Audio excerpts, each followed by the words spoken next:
All right, guys, welcome. My name's Justin Zazumbo. I'm the proud owner of Salty Hive CrossFit, CrossFit Level 3 coach. I've written the workouts and be organizing 65 Roses this year to help out Daniel raise some money for cystic fibrosis. So today's video might be a little lengthy. It's for you athletes. One, to show you what to expect, go over some standards, kind of a little bit of a flow of the day, of the layout and everything.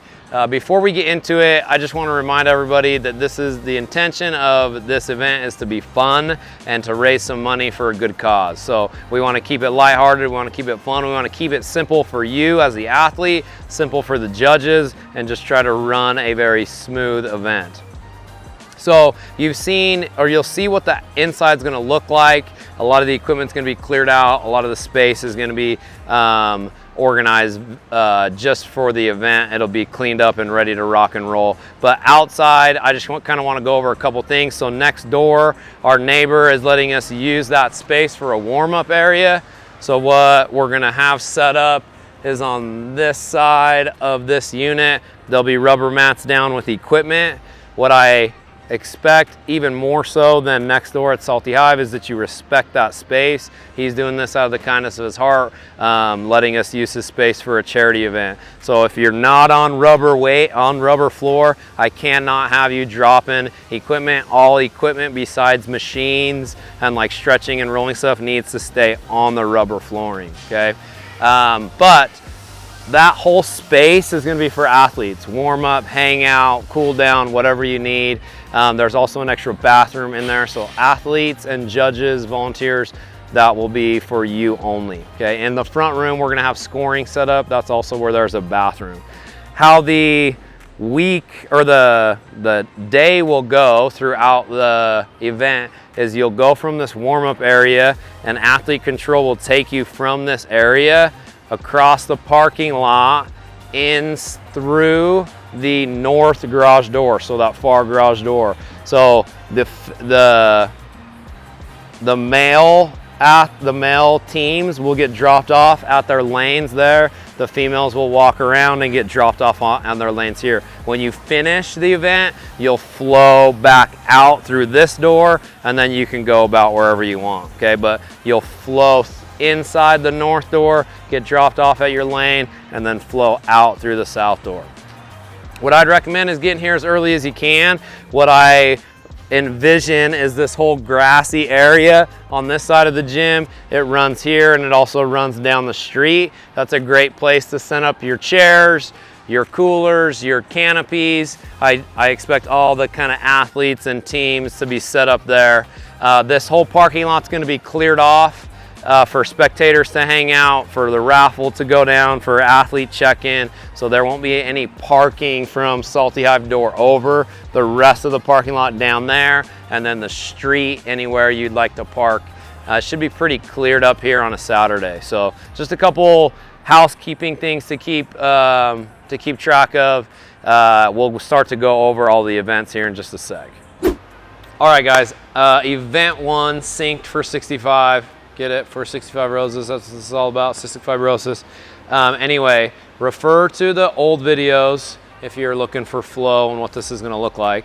What I wanna talk about is the expectations and the standards. So the first movement we have is 65 synchro snatches. Before the workout starts, athlete will start with their back to the dumbbell. You can get to the dumbbell however you want. You can take a step backwards, or you could turn around. However, you will be facing the inside of the gym. Your judge will be on the inside, away from the rig, inside of the gym. So you need to face the judge. Both athletes need to be facing the judge. You cannot face each other, okay? If you want to stagger a little bit, you can, but you'll both need to be facing the judge. On all our movements, the synchronized snatch, the thruster, and the devil press, all the judge is looking for is full range of motion, and then you just synchro at the top. So all three movements end with you synchronized at the top. So in the snatch, you'll need to start from the hang position and then synchronize at the top. So if I get there faster or slower, I just wait for my teammate to meet me at the top, okay? Same thing on the thruster. It doesn't matter how fast you squat. We just both need to get to depth at some point, and then synchro at the top, okay?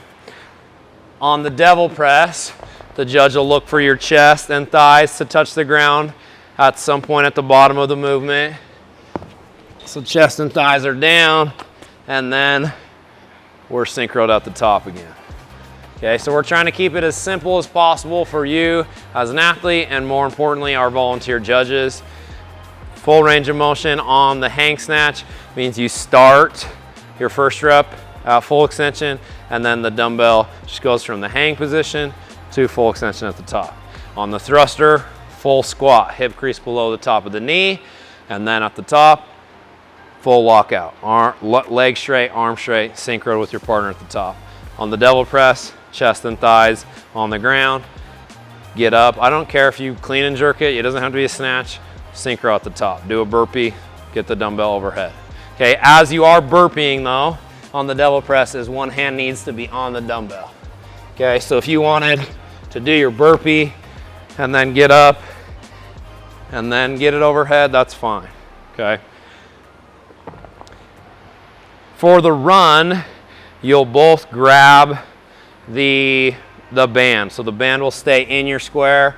When you're not running, you'll both grab the band, you'll exit your square, and then start your running. Okay, in the video we posted earlier, you can see that lap. If you start on this side of the gym, you'll go out and around the lap, back through, and then enter your square for more work. Okay, when you're done, when you both enter, you can kind of throw the band at your judge or in the center of your square. All right, guys, for event 2, we have 6 or 5, you'll survive. So the theme there is one athlete will be doing 6 minutes on one movement and 5 on the other, and then the opposite will happen. The other athlete will do 6 on the other movement, 5 on the other. So you get to choose which athlete does more rowing, which athlete does more burpee pull-ups. However, I want to make this very clear is that these are 2 separate scores. Your calories do not influence your burpee pull-ups. Your burpee pull-ups do not influence your calories. Score number 2 in the event in total for the competition will be your calories rowed. Score number 3 will be your burpee pull-ups completed. So you can't sandbag one or the other because they're separate events, separate scores. So at the start of the event, athletes will have their hand on the rower fan wheel. 3, 2, 1, go. You'll go to your chosen implement. One athlete will be doing burpee pull-ups. The other athlete will be rowing for calories, okay? There's not gonna be any judge. There's no standard. There's no way you can row however you want, get calories however you want, okay? Where the judge will be placed on this one is on the outside of the rig here. So judge will be placed here, counting burpee pull-ups and just making sure that athletes are transitioning when they're supposed to. So that's lane 1. Lane 2, athlete will be burping here, and there'll be a judge placed here watching the burpee pull-up. Okay, on the minute, and we're not gonna be too particular about this if you row a second faster or finish a burpee pull-up as you get into the minute, that's totally fine. You're not gonna get no rep for that because it doesn't matter, it's gonna pull from the next movement. But on the minute, the judge will tell you to switch implements. Whoever started on the burpee pull-ups will then go to the rower. Whoever started on the row will go to the burpee pull-ups. One thing I want to be clear is this side of the gym, the south side, will be for ladies' use. So my female teams will be using this is 84 inches tall from the ground. The males will use the other side.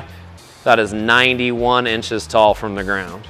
Okay, so I'm 5'11 3/4 inches. I'm gonna show you how to do a chest to bar pull-up on a short bar. So I'm gonna do my burpee.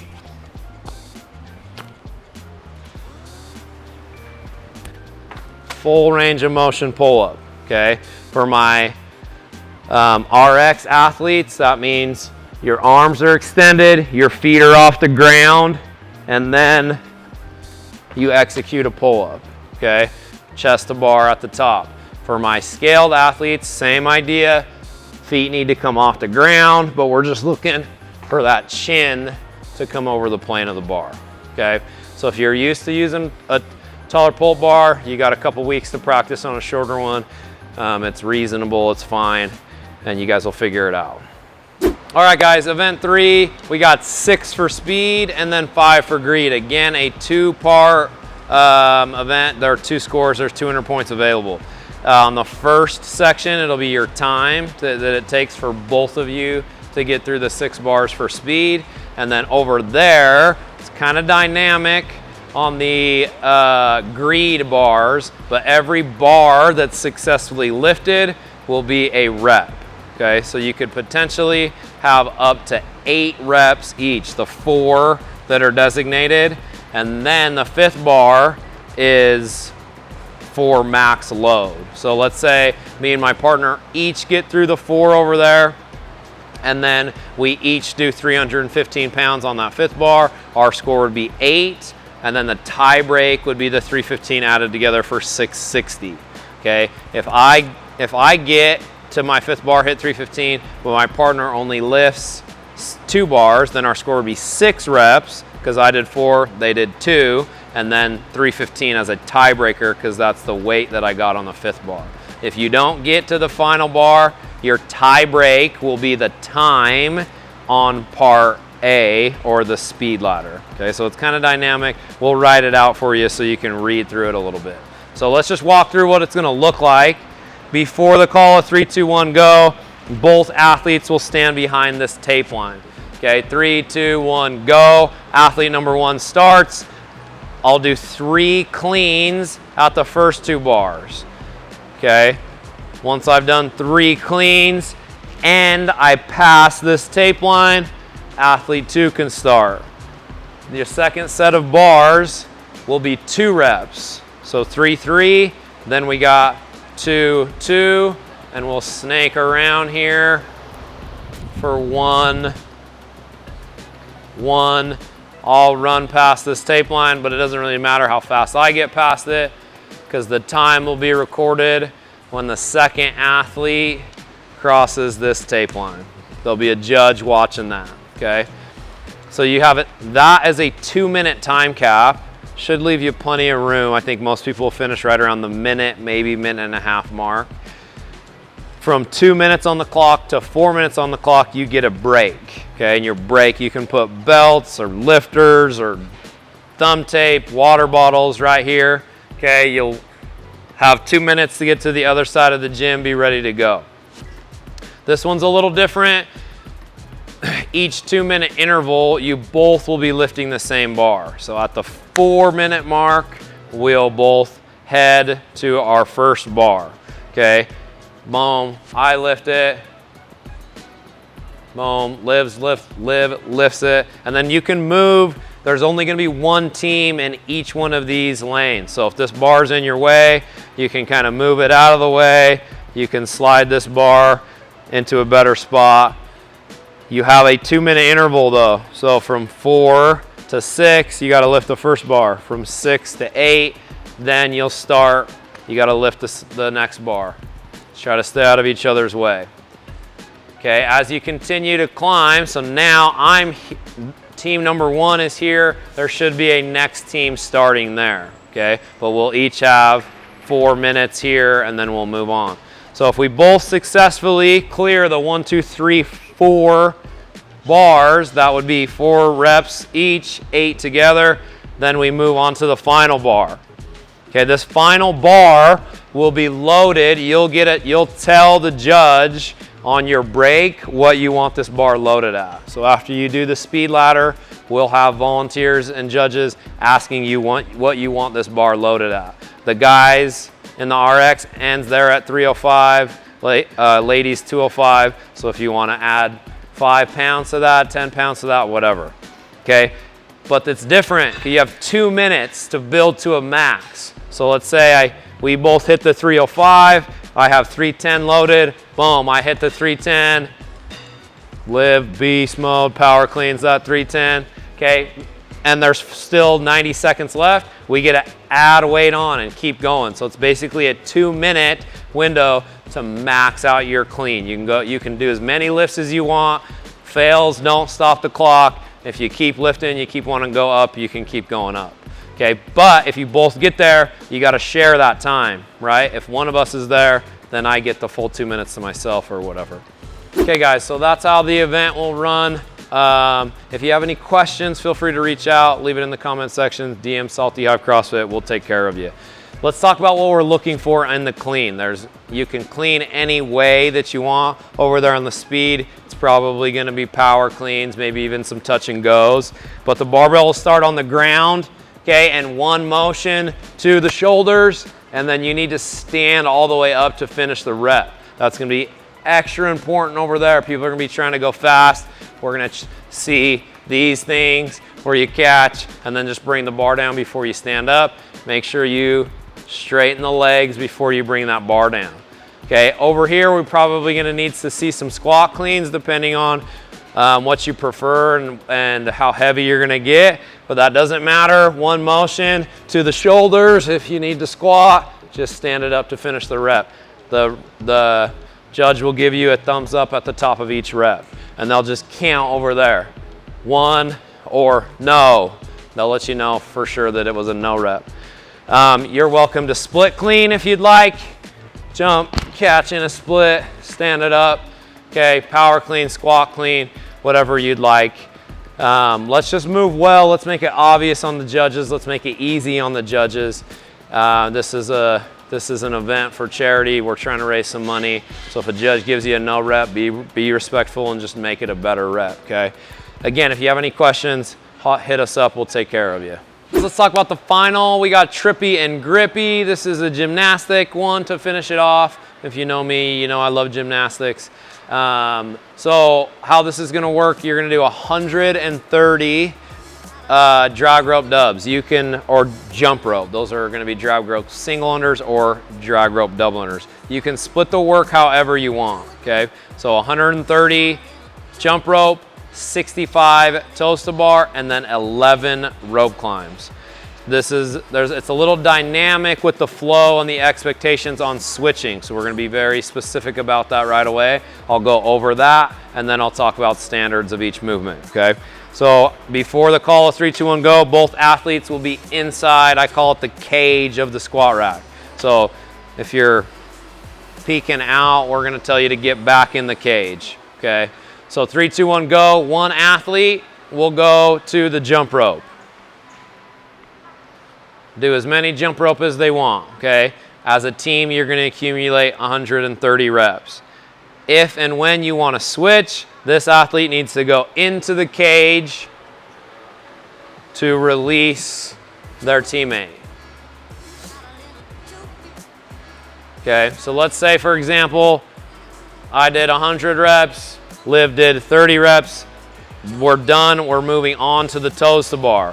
The toes to bar transition will be required that one athlete's hand is always on the rope. So after the jump rope, the athlete that finishes the jump rope does not need to come into the cage. What I'd recommend is that athlete comes to the rope, puts their hand on the rope to release the athlete in the cage to do their hangy tucky things, toes to bar or leg lifts, okay? As we're switching, I don't imagine anyone's gonna wanna do 65 toes to bar to themselves. One athlete hand has to always be there. So I'll come put my hand on the rope, release my teammate to then do toes to bar, okay? As you finish the 65 toes to bar, the transition is kind of the same. I'm ready to rope climb. I'm right here on the rope. Liv's in the cage in the resting area. That's how the rope climb will switch, okay? So again, the person who finishes the toes to bar, the other person should be ready to rope climb. That's how I'd recommend going through it. So I'd complete my rope climb, as many as I want to do. If and when I want to switch, I got to go into the cage to release my teammate to do their rope climbs. Okay guys, on the rope climb, you got to switch going in and out of the cage. You can switch as often or as little as you want. The athlete that finishes the 11th climb, so climb, get your hand above the tape for the scale, touch the 2x4 for the RX. That athlete will need to then come down the rope, and then both athletes need to be inside the cage before to stop the time. So your judge is gonna be looking for you to finish your rope climb, get inside the cage, and check the time to finish. Okay, so just remember that to finish. The athlete or judges will be there to remind you, and that's how you'll finish the workout. Okay, so let's work backwards. Let's talk standards. Let's talk rope climb. For the RX, you're gonna touch the 2x4 that the rope is hanging from. For the scaled, there'll be a piece of tape that you need to get one hand above. So a piece of tape, don't touch the tape, go above the tape, one hand, and then come back down. There is no requirements on how you come down, but be smart. Don't hurt yourself. Don't do anything dumb. Don't do anything you don't practice. Don't do anything you're not comfortable doing. So get down however you need to, okay? We're just looking for you to touch the top. On the toes to bar, this should be pretty standard. We're looking for you to start at extension, okay? Arms straight. Feet need to come back behind the rig in your arch position, okay? And then toes touch. So your feet can't stay in front of the rig the whole time. I'm not sure if I'm capable of doing those. They can't stay forward, okay? They gotta go back behind the rig before you go up. And then just as you heard, for the toes to bar, we're looking for your toes to touch the bar at the top. So both toes touch at the same time. Okay, for scaled, you're going to be hanging, okay? And what we're looking for is your feet to break parallel. So your feet, your foot, your toe needs to come higher than your hips. Okay, so what judge is gonna be looking for is that the feet go above the hips. Same requirement at the bottom. The feet need to pass behind the body, and then feet are above the hips. Okay, on the drag rope, this should be pretty straightforward. Every time the rope passes around you twice, that's gonna be a double under. Okay, for my single unders, just looking for that rope to pass around once. Single unders, you can do running man, you can do any style. Okay, just looking for that rope to go around you one time. Again, if you have questions, if you have concerns, thank you. That's why you're here. All final heats, so the final, only the top 4 teams make it from each division. All final heats are gonna be on this side of the gym, 91-inch pull-up bar. Each team will have access to a gymnastic riser if you wanna use that to help you get to the pull-up bar. However, you only have one lane, okay? So if you choose to use the riser, you gotta step over that riser as you get in and out of your cage. And if one of your athletes is tall and the other one's short, that tall athlete either needs to figure out how to do the toes to bar with the riser, or you'll need to move it, okay? So that's your choice. If you have any other questions, talk to Liv, because she knows what's going on, obviously. Let us know. We're trying to make this fun, guys. It's gonna be hot, so bring water, bring ice, bring a fan, bring your car with AC maybe. This is all for money. We're trying to raise money for cystic fibrosis, so let's have a good time. Let's get after it.